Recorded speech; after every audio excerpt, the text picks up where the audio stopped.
Welcome back అరు foods. నేను మేతి పలావ్ చేశానండి, అది మీకు కూడా చూపిస్తాను. ముందుగా బియ్యం కడిగి పెట్టుకోండి.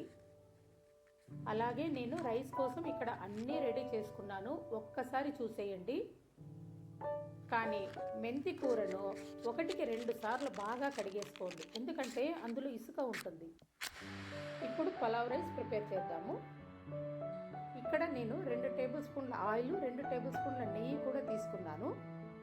ఆయిల్ నెయ్యి కాస్త వేగాక షాజీరా, బిర్యానీ ఆకు, 2 లవంగాలు, 1 చెక్క వేసి కొద్దిగా వేగిన తర్వాత మనం ముందుగానే కట్ చేసుకున్న ఆనియన్స్, పచ్చిమిర్చి కూడా వేసి లైట్ బ్రౌన్ కలర్ అయ్యే వరకు వేయించండి.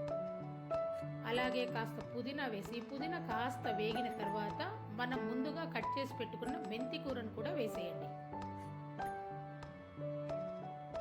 మెంతి కూరను కొద్దిగా ఎక్కువసేపే వేయించండి, ఎందుకంటే కొద్దిగా చేదు ఉంటుంది కాబట్టి వేయించడం వల్ల చేదు తగ్గుతుంది. ఈ మాత్రం వేగిన తర్వాత 1 టేబుల్ స్పూను కొబ్బరి గసగసాల పేస్టు, 2 టేబుల్ స్పూన్ల అల్లం వెల్లుల్లి చెక్క లవంగా పేస్ట్ కూడా వేసేయండి. మసాలాలు మెంతి కూరను ఒక్కసారి కలిపేసి అందులోకి కొద్దిగా కట్ చేసుకున్న కొత్తిమీరను కూడా వేసి మూత పెట్టి 5 నిమిషాలు ఉంచండి.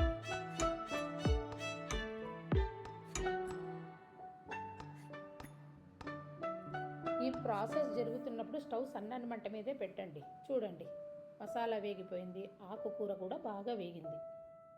ఇప్పుడు ఉప్పు, 1 టేబుల్ స్పూన్ ధనియాల పొడి కూడా వేసి ఒకసారి కలిపేసుకోండి.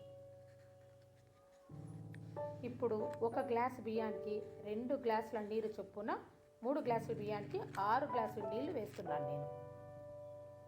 నీళ్లు వేశాక ఒకసారి కలిపి ఉప్పు చెక్ చేసుకోండి. నీళ్లు కాగే లోపల మనం బియ్యంలో వాటర్ అంతా వడగొట్టి పెట్టుకుందాము. చూడండి, ఇలా మరుగుతున్నప్పుడు వడగొట్టిన బియ్యాన్నంతా వేసేయాలి.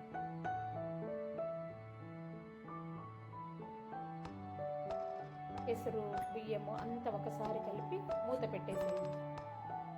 ఒక 3 నిమిషాల తర్వాత ఒక్కసారి కలుపుకోండి. అన్నం ఉడుకుతున్నప్పుడు ఎక్కువ సార్లు కలుపుకూడదు, ఎందుకంటే బియ్యం విరిగిపోతుంది. చూడండి, ఈ మాత్రం వచ్చిన తర్వాత ఒక్కసారి నెమ్మదిగా చూసుకొని స్టవ్ సన్నని మంట పైన పెట్టేసేయండి. ఒక 2 నిమిషాలు ఉంచితే చాలు, పలావ్ రెడీ అవుతుంది. చూడండి, రైస్ ఎంత పొడి పొడిగా వచ్చిందో. మెంతి పలావ్ రెడీ అయిపోయింది. ఈ రైసు చికెన్లోకి, ఆలు కుర్మాలోకి చాలా బాగుంటుంది.